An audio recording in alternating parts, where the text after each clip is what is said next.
आज अकलूजमध्ये माझ्या एक स्नेहांचं घरातला विवाह सोहळा होता आणि त्यासाठी आलो होतो. आणि मोहिते पाटील घराण्याशी हे फार जुने ऋणानुबंध आहेत आणि त्यासाठी विजयदादांचा आशीर्वाद घेण्यासाठी आलो होतो.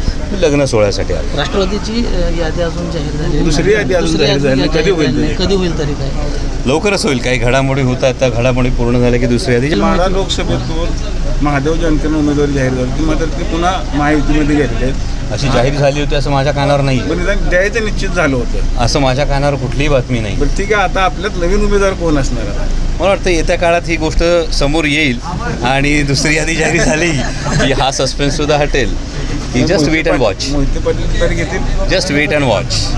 ही भावना सर्वसामान्य जनतेची आहे. सर्वसामान्य लोकांचं हे म्हणणं आहे की या संघर्षाच्या काळात आदरणीय पवारसाहेब ज्या धडाडीनं जे महाराष्ट्राच्या स्वाभिमानासाठी लढतात, ही महाराष्ट्राच्या स्वाभिमानाची तुतारी ही हातात असावी अशी अनेक कार्यकर्त्यांनी मी अकलूजमध्ये आल्यानंतर एक इच्छा बोलून दाखवली.